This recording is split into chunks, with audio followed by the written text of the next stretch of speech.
कांग्रेस के दिग्गज नेता स्वर्गीय अहमद पटेल को आज सब याद करते हैं। स्वर्गीय अहमद पटेल कांग्रेस के लिए ऐसा कह सकते हैं कि इनके बिना भारत की कांग्रेस चल नहीं सकती थी।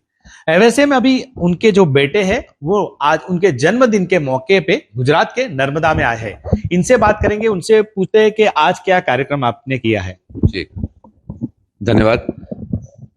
आज हमने मेरे फादर मरहूम अहमद पटेल जी के 76th बर्थ एनिवर्सरी के लिए हमने एक बहुत बड़ा मेडिकल कैंप किया है और हम काम करते हैं ज़्यादा मेडिकल केयर में और एजुकेशन में।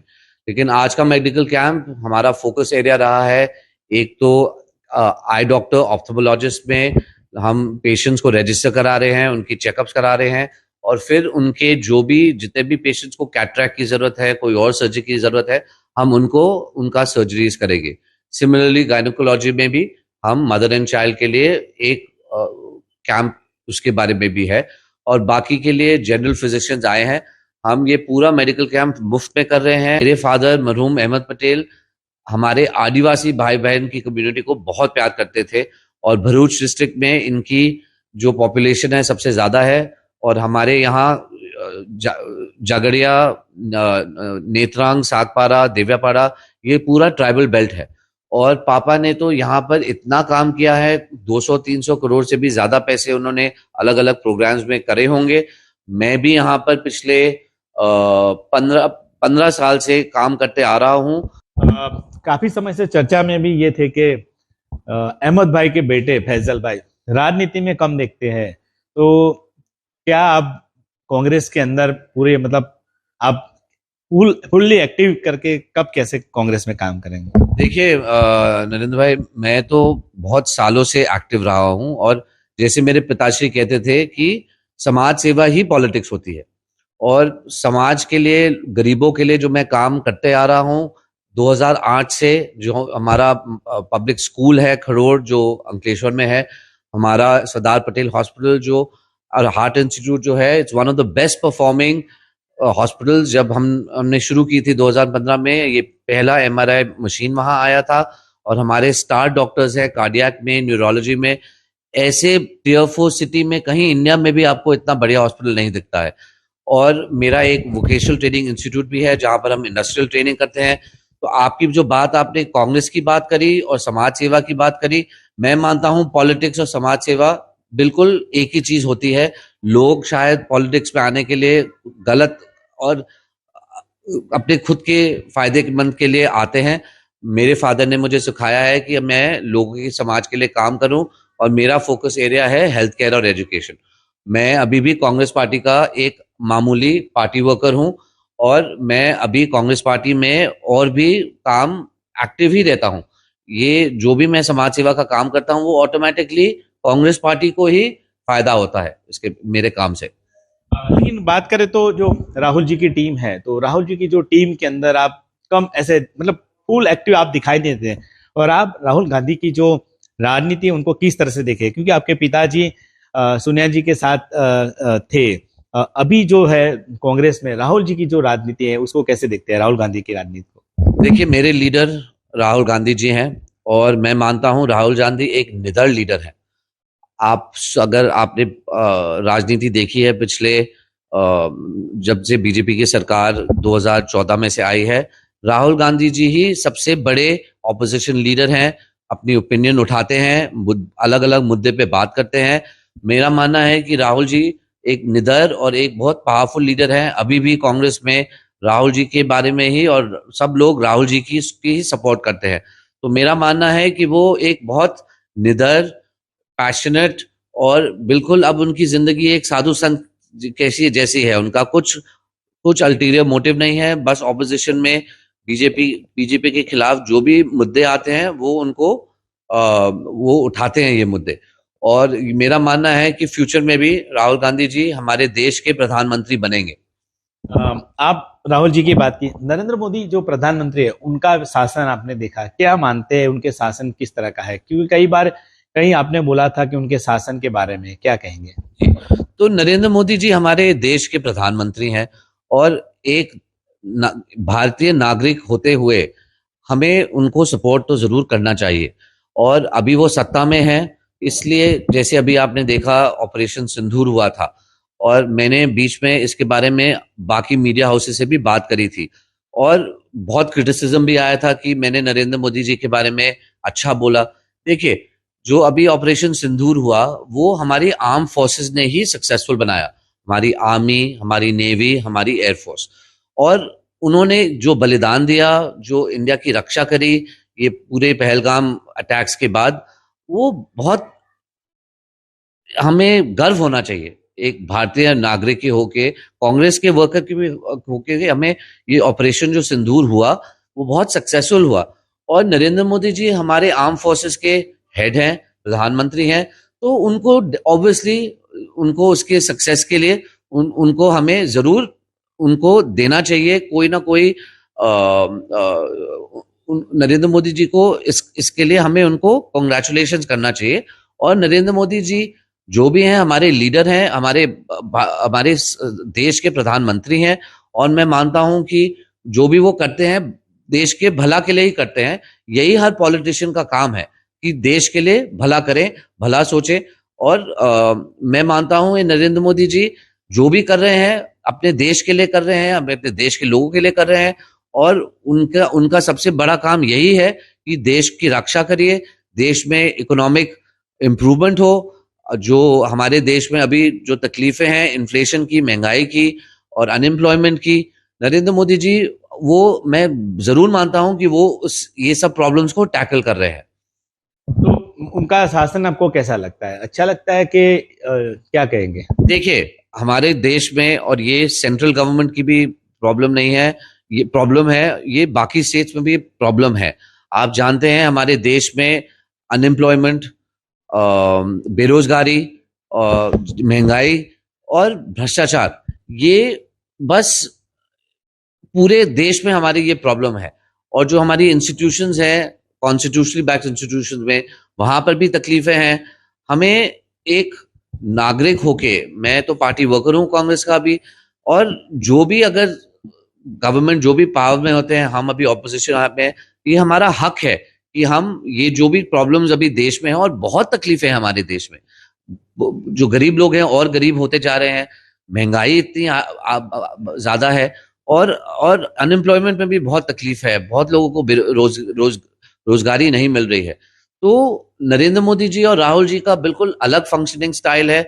बोथ लोग देश के लिए ही काम कर रहे हैं, और मैं मानता हूं कि ये जो भी प्रॉब्लम्स हो रही है, हमें धीरे धीरे या तो विपक्ष में होते हुए कांग्रेस को ये बातें, मुद्दे लाने चाहिए बाहर, और मोदी जी और बीजेपी को ये मुद्दे सॉल्व करने चाहिए।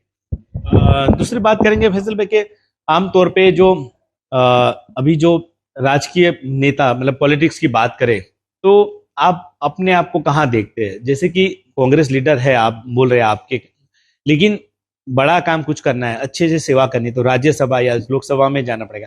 तो आने वाले साल के अंदर क्या आप चुनाव लड़ेंगे, कोई लोकसभा का या तो फिर राज्यसभा के लिए कोई ट्राई करेंगे? जी, देखिए, मेरी एक बचपन से एक मेरी इच्छा थी कि मैं लोगों के लिए, समाज के लिए काम करूं, और ये मैं भरूच डिस्ट्रिक्ट में करते आ रहा हूं। और बस भरूच में भी नहीं, मैंने बहुत सारे केरला में, कश्मीर में, अंकलेश्वर, हमारे जब भी नर्मदा में ओवरफ्लो होता है, मैंने बहुत रिलीफ वर्क किया है।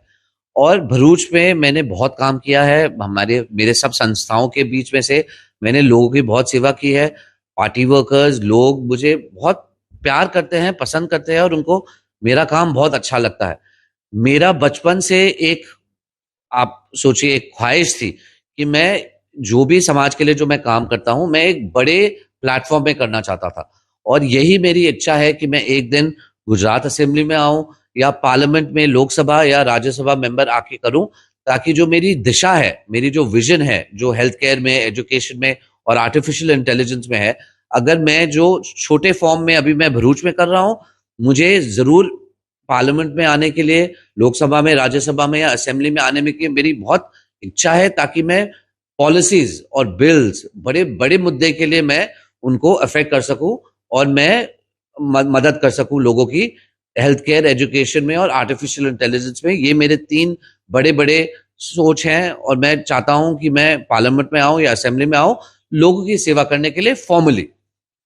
पार्टी से कभी बात की, कांग्रेस पार्टी से? क्योंकि कांग्रेस में मतलब एक समय आपके पिताजी का दबदबा था, आपने कभी पार्टी नेताओं से बात की कि मैं राज्यसभा जाना चाहता हूँ या तो चुनाव लड़ना चाहता हूँ? जी देखिए, मैंने ये एक 2-3 हफ्ते पहले मैंने बात भी करी थी एक नेशनल न्यूज चैनल्स के साथ कि जो ये डायनास्टिक पॉलिटिक्स होती है और लेगेसी की बात होती है, ये लेगेसी और डायनास्टिक पॉलिटिक्स आप इनहेरिट नहीं कर सकते। मेरा मतलब है कि आपके अगर पिताजी एक बड़े नेता थे जो मेरे फादर थे, मैं तो मानता हूं कि इंडिपेंडेंस के बाद मेरे फादर सबसे बड़े लीडर्स में से एक हैं, पॉलिटिकल लीडर्स में से एक हैं इंडिपेंडेंस के बाद। अब ये जो डायनास्टिक बातें होती है, लेगेसी की बात होती है, ये मेरे मरहूम फादर अहमद पटेल को इतना इतना उन्होंने अचीव किया जिंदगी में। 4 दफा चार टाइम लोकसभा के मेंबर बने, राज्यसभा के 4 टाइम मेंबर बने, और उन्होंने कभी सेल्फिशली कोई और पोस्ट नहीं मांगा, कोई मिनिस्ट्री नहीं मांगा। बीच में पापा के बारे में चर्चा वाइस प्रेसिडेंट की भी एक दफा हो रही थी। तो ये मेरा मानना है कि लेगेसी डायनास्टी, हम मेरे पापा बड़े लीडर थे तो मैं भी बन जाऊं, ये बिल्कुल गलत है। मुझे खुद प्रूव करना पड़ेगा, और मैं प्रूव करते आ ही रहा हूं। बहुत टाइम से पार्टी के लिए काम कर रहा हूं, और मैंने लीडर्स को ये तो नहीं मेरा बोला है कि मुझे आप राज्यसभा मेंबर बन जाएंगे, लेकिन मैंने 2024 में मेरी और मेरी बहन मुमताज ने बहुत कोशिश की लोकसभा की टिकट लेने के लिए, ताकि जो हम मेरे फादर जो भी काम करते आ रहे हैं और जो मैं काम करते आ रहा हूं, वो हमें टिकट मिलके इलेक्शन जीत के हम लोकसभा में आ सकते थे। ये मेरी बहुत बड़ी ख्वाहिश थी, लेकिन निराशा की बात है कि हमें टिकट नहीं दिया गया। आम आदमी पार्टी को टिकट दिए, और आम आदमी पार्टी टिकट लेकर भी भरूच के डिस्ट्रिक्ट से वो नहीं लड़ पाए। गुजरात में अभी 26 सीट में से बस एक ही सीट कांग्रेस में है, बाकी सब 25 सीट गुजरात के बीजेपी गवर्नमेंट के पास है। तो ये मैं मानता हूं कि 24 पे अगर अब मेरे और मेरी बहन को अगर टिकट मिलती तो हमारा बहुत अच्छा चांस था जीतने करने का। ये जो पॉलिटिकल जो सोशल इंजीनियरिंग है, आदिवासी वोट बैंक और मुस्लिम वोट बैंक मिला के ये हम सीट जरूर जीत पाते, और मैंने बहुत मेहनत भी करी थी इस सीट के बारे में। तो मैं मानता हूं हमारे कांग्रेस में बहुत केपेबल लीडर्स हैं। आप तुषार चौधरी को जानते हैं, आप आनंद चौधरी जी को जानते हैं, और ये सब लीडर्स आदिवासी भाई बहन में कांग्रेस के लिए बहुत काम कर सकते हैं। और मैं मानता हूं कि फ्यूचर में भी कांग्रेस बहुत स्ट्रांग हो जाएगी, और आम आदमी पार्टी का जो इम्पैक्ट है दिल्ली में और पंजाब में, दिल्ली में तो आप जानते हैं खत्म हो गई, अब वापस पंजाब में पार है, और गुजरात में उनका कुछ ज्यादा होने नहीं वाला है। कांग्रेस अभी भी नंबर 2 है, उनकी पार्टी वर्कर्स, उनकी जो वोट बेस है बहुत स्ट्रांग है। और मैं मानता हूं कि कांग्रेस अगर मेहनत करे, और आप जानते भी हैं बहुत इतने सारे सक्सेसफुल लीडर्स हैं हमारे यंग ग्रुप में। आप जिग्नेश मेवाणी जी को देखिए, आप ग्यासुद्दीन शाह को देखिए, हमारे सीनियर लीडर्स शक्ति भाई गोयल, हिम्मत सिंह जी, तो बहुत सीरियस लीडर्स हैं, बहुत एक्सपीरियंस लीडर्स हैं। और मेरा मानना है कि फ्यूचर में अभी जो 27 में भी इलेक्शन आएंगे, कांग्रेस बहुत अच्छा करेगी।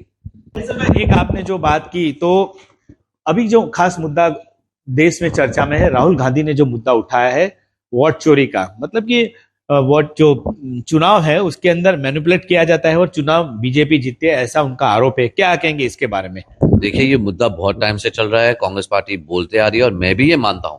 ये बस वोट चोरी नहीं है, ईवीएम में भी तकलीफ है, और राहुल जी ने ये बहुत अच्छा मुद्दा उठाया है। और ये अभी जो, और उनको बहुत अटेंशन मिला है नेशनल मीडिया में इस बारे में। देखिए, सिंपल सी बात है, जो भी सरकार पावर में है वो स्टेट मशीनरी को अगर कंट्रोल करती है सेंटर में या स्टेट में, फॉर एग्जाम्पल आप गुजरात की बात ले लीजिए, अगर आपका कंट्रोल पूरे स्टेट मशीनरी में है, मतलब पुलिस आपके साथ है, बूथ पे जो भी ऑफिसर्स है वो आपके साथ हैं, आईएएस ऑफिसर्स आपके साथ हैं, तो 15, 20, 25 सीट में आराम से गड़बड़ी हो सकती है। और ईवीएम भी जो मशीन है, ये तो मैं पहले से कह रहा हूं, जो भी मशीन, इलेक्ट्रॉनिक मशीन अगर कनेक्टेड है इंटरनेट से, बाहर कोई किसी से, तो उसको मैनिपुलेशन हो सकता है। मेरे खास मेंटोर हैं और जो टेक्नोलॉजी में बिल्कुल मास्टर है, कांग्रेस के ओवरसीज मैनेजर सैम पिट्रोडा जी, ये बात उन्होंने भी बोली है। तो राहुल जी ने मुद्दा बहुत जरूरी उठाया है, बीजेपी को नुकसान करने के लिए नहीं, ये देश में डेमोक्रेसी लाने के लिए। अगर आप सोचिए कि ये इलेक्शन मैनिपुलेशन हो रही है तो क्या ये हमारे देश के लिए अच्छी बात है क्या? और मैं तो कहता हूं, मैं एक स्टेप फर्दर जाना चाहता हूं। मैं तो बोलता हूं कि ईवीएम्स भी हटा देने चाहिए। कौन से देश में ईवीएम चलता है आप मुझे बताइए? इस इतने बड़े देश में क्या आप 1-2 बिलियन डॉलर स्पेंड करेंगे ईवीएम हटा के बैलेट बैलेट पेपर्स में? लेकिन वो जस्टिफाइड है, जरूर करिए। लेकिन आप कांग्रेस सवाल उठाती है, लेकिन ऐसा भी है ना, तो ईवीएम से ही कांग्रेस की सरकारें बनती है। कर्नाटक में आप देख रहे हो, बहुत सारे स्टेट ऐसे हैं जो कांग्रेस जीते हैं और कांग्रेस के एमपी भी जीते हैं। जैसे कि लोकसभा के चुनाव में राहुल गांधी भी लोकसभा में जीते हैं और वही ईवीएम से। मैं लोग पहले मैं आपको स्टेट इलेक्शंस की बात करता हूँ। कर्नाटका में जो जीत हुई थी, बहुत स्ट्रांग ऑपोजिशन थी। बीजेपी गवर्नमेंट उस टाइम पे स्टेट मशीनरी, मतलब IPS officers, IAS officers, booth पे जो ऑफिसर्स हैं उनको कंट्रोल नहीं करती थी। हमारे कांग्रेस के वर्कर्स जो है उन्होंने बहुत मेक श्योर किया कि ईवीएम्स और बाकी ये स्टेट मशीनरी के ऑफिशियल्स हैं वो नहीं कर पाए, तो इसलिए जीती कांग्रेस पार्टी। तेलंगाना में भी बहुत स्ट्रांग था, इसलिए जीती तेलंगाना। हिमाचल में जब जीती, ये हमारे कांग्रेस के वर्कर्स बहुत अलर्ट थे। और लोकसभा में जो होता है, जैसे मैंने आपको बोला, जहां पर भी स्टेट मशीन, ये नहीं होता है कि हर हर सीट पे ये लोग करते हैं। जहां पर उनका कंट्रोल है, जैसे कि गुजरात में पूरा पुलिस ऑफिसर्स बीजेपी से कंट्रोल्ड है, IPS officers, IAS officers, booth booth के ऑफिसर्स। तो मैं मानता हूं कि बहुत मैनिपुलेशन होती है। मतलब हर दफा सरकार 30-50 सीट को मैनिपुलेशन करके जीत जाती है। ये वोट चोरी का मुद्दा जो राहुल जी ने लाया है, ये देश के डेमोक्रेसी के लिए बहुत जरूरी है। मैं तो मानता हूं ईवीएम ही हटा देने चाहिए और बैलेट बॉक्स वोटिंग होनी चाहिए। पहले से वोटिंग होनी चाहिए। एक और सवाल जो हमारा रह गया था कि 2027 के विधानसभा के चुनाव आप लड़ेंगे कि नहीं, और दूसरा कि कोई पार्टी से आपको ऑफर आया कि नहीं। देखिए, अब मैं बहुत पार्टी से ऑफर्स आते हैं, रीजनल पार्टी से आते हैं, ऑपोजिशन पार्टी से ऑफर्स तो आते हैं, लेकिन मैं कांग्रेस का सेवक हूं। मैं कांग्रेस पार्टी में मेरी पैदाइश हुई है। मेरे फादर ने 40 साल इस पार्टी को दी है और मेरी लॉयल्टी अभी कांग्रेस में ही है। लेकिन ये बात कांग्रेस हाईकमान को भी समझनी चाहिए कि मैं उनके लिए इतना बड़ा एसेट बन सकता हूं। मैं मेहनत करता हूं, मैं पॉपुलर हूं। वोट बैंक पूरे भरूच में मेरी बहुत पॉपुलैरिटी है, भरूच में नहीं, गुजरात में भी। और जो कांग्रेस के जो लीडर्स हैं, सीनियर लीडर्स भी, आप उनसे भी बात करिए, वो चाहते हैं कि मैं आगे बढ़ूं। लेकिन हाईकमान की तरफ से अभी कुछ नहीं आ रहा है, तो अभी मैं मामूली कांग्रेस का सेवक हूं, वर्कर हूं। तो अगर कोई पार्टी से ऑफर आया तो आप एक्सेप्ट करेंगे, बीजेपी या तो कोई और पार्टी से? मैं कांग्रेस का सेवक हूं, कांग्रेस पार्टी का मेंबर हूं। और 2027 के चुनाव में, विधानसभा के चुनाव है, उसमें क्या आपकी इच्छा है विधानसभा के चुनाव आप और बहन लड़े कुछ? देखिए, 2027 की बात बहुत दूर की बात है और क्या होगा क्या नहीं होगा, ये बात की बात है। तो मुझे तो, अब मैंने आपको पहले भी वोट इंटरव्यू में बोला, मेरी बचपन से ख्वाहिश थी कि मैं लोगों की मदद करूं और करोड़ों, हजारों करोड़ों लोगों की मदद करूं, पार्लियामेंट में आके या गुजरात असेंबली में आके। फिर मैं इम्पैक्ट कर सकता हूं पॉलिसी को, बिल्स को। और मेरे 3 फोकस एरियाज है, हेल्थ केयर, एजुकेशन और आर्टिफिशियल इंटेलिजेंस। और मैं जरूर, मेरी ख्वाहिश है कि मैं और लोगों का भला करूं, पार्लियामेंट में आके या असेंबली में आके। 27 में चुनाव लड़ेंगे कि नहीं, कि या तो फिर पार्टी के लिए काम करेंगे? देखिए, मुझे तो लड़ना है, लेकिन हाईकमांड पे ये डिसीजन लेना होगा, अगर वो चाहते हैं तो। लेकिन अभी 2025 है, आधा साल निकल चुका है, अभी बहुत टाइम है 2027 के लिए। साथ में आप जो अहमद पटेल के बारे में, जो पिताजी हैं, उनसे आप क्या सीखे और उनके बारे में, उनकी जो बातें, इसके बारे में कुछ शेयर कीजिए, जो खास, जो लोगों को पता नहीं, ऐसी कौन सी बातें आपको? देखिए, अहमद पटेल जी, मैं मानता हूं कि पोस्ट इंडिपेंडेंस वो इंडिया, कांग्रेस के नहीं, इंडिया के सबसे बड़े पॉलिटिकल लीडर्स में से एक है। और अगर उनसे कुछ सीखा हमने हमने सीखा है कि हम्बल होना चाहिए। हमने सीखा कि गरीबों की मदद करनी चाहिए, बड़े लोगों की इज्जत करनी चाहिए और बिल्कुल काम शांत बिहाइंड द डोर करना चाहिए। जैसे कि मैं भी कभी कभी मैं मीडिया में बाइट देता हूँ, वरना मैं चुपचाप शांति से लोगों के लिए सेवा करते आ रहा हूँ। तो अहमद पटेल जी से आदमी, मैं उनका बेटा हूँ, मैंने सबसे ज्यादा टाइम उनके साथ स्पेंड किया है और मैंने उनसे उनके देहांत के बाद और सीखा है उनके बारे में कि वो कैसे करते थे काम। हाँ, जब वो जिंदा थे इतना सीखने को नहीं मिला, उनके देहांत के बाद मैंने सीखा और कि मेरे पिताजी कितने महान आदमी थे। और उनकी ट्रू लेगेसी निकलेगी, बहुत टाइम बाद निकलेगी। और अभी मैं आपको खुशी से बोलना चाहता हूं कि मैंने पेंगुइन, तो दुनिया में one of the best biggest publishers हैं, उनके साथ मैंने कॉन्ट्रैक्ट साइन करी है पापा के बारे में बुक। ये बायोग्राफी नहीं है, ये किताब है अहमद पटेल का रोल यूपीए सरकार के टाइम पे। जैसे यूपीए में बहुत बड़े बड़े मुद्दे हुए थे, यूएस न्यूक्लियर डील हुआ था, तेलंगाना का फॉर्मेशन हुआ था, कैसे कांग्रेस पावर में आई थी 2004 में।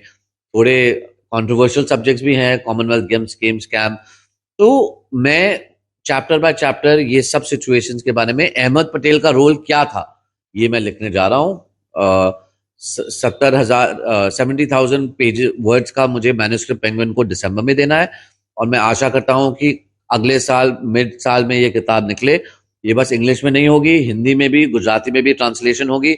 और मैं इसका रोड शो भी करूंगा। तो आपके व्यूअर्स को भी मैं बताना चाहता हूं, ये बहुत एक पापा की लेगेसी इस किताब से बहुत निकल के आएगी, क्योंकि मैं ये खुद, उनका बेटा खुद ये किताब लिख रहा हूँ और बहुत मेहनत कर रहे हैं इस किताब पे रिसर्च के लिए। बहुत लंबी मैं 1-1.5 साल से मैं ये काम कर रहा हूँ। और अगले साल ये किताब बहुत मेरे फादर के बारे में जो हुआ, और ये बस यूपीए की बात नहीं है, यूपीए के पहले के भी बायोग्राफी नहीं है, लेकिन पापा ने क्या क्या काम किया यूपीए से पहले, मिसेस गांधी को जैसे कि सपोर्ट किया। ज्यादा लोग नहीं जानते हैं कि पापा ट्रेजरर पहले भी थे 1 दफा 6 महीने। और हाँ, ये लोग समझते हैं कि पापा 2019 में ट्रेजरर बने, लेकिन 1 दफा पहले भी ट्रेजरर थे। और यूपीए की सरकार के बाद भी, जैसे कि राज्यसभा में उनकी लड़ाई हुई थी अमित शाह जी के साथ और वो कैसे जीत के आए, फिर राजस्थान की सरकार उन्होंने कैसे बचाई, और फिर महाराष्ट्र में कैसे फॉर्मेशन की गवर्नमेंट की। ये मेरे फादर, जो he was the mastermind, and I believe वो इंडिया के इंडिपेंडेंस के बाद इंडिया के टॉलेस्ट पॉलिटिकल लीडर हैं। ये किताब ये यूपीए के बाद में भी बहुत बहुत, और हाँ, एक चैप्टर बहुत लंबा होगा कि मेरे फादर मरहूम अहमद पटेल की देहांत कैसे हुई। और कंट्रोवर्सी भी, बहुत लोग समझते हैं कि कुछ गलत हुआ, ऐसा कुछ नहीं था। उनकी जो डेथ हुई थी, नेचुरल डेथ हुई थी। जो सबसे करीब थे उनके साथ साथ मैं जैसे था, हमारे डॉक्टर्स थे, मेरी बहन थी मुमताज, मतलब उनको समझ आएगा कि अहमद पटेल की देहांत कैसे हुई। तो ये थे स्वर्गीय अहमद पटेल के बेटे फैजल पटेल, जिन्होंने अहमद पटेल की जो पूरी जर्नी है, खासकर से जो पॉलिटिकल जर्नी है, इसके बारे में भी वो बुक लिख रहा है, वो भी बताया। साथ में वो अब राजनीति में क्या करना चाहते हैं वो भी बताया। साथ में उन्होंने कांग्रेस के दिग्गज नेता राहुल गांधी और देश के प्रधानमंत्री नरेंद्र मोदी की राजनीति उनको कैसी लगती है, इसके बारे में भी खुल के उन्होंने बात की है। नरेंद्र पेपरवाला, नर्मदा आज तक। गर्मियों की छुट्टी होने वाली थी, मेरे पापा आने वाले थे, तो हम लोग सभी खुश थे। तो मैं बेड पे चढ़ के डांस कर रहा था, लेकिन वो पहले ही आ गए। फ्रीज। तो मैं उस समय तो कंटिन्यू नहीं कर सकता था, तो फ्रीज फ्रेम टाइप का हो गया। कसम पैदा कर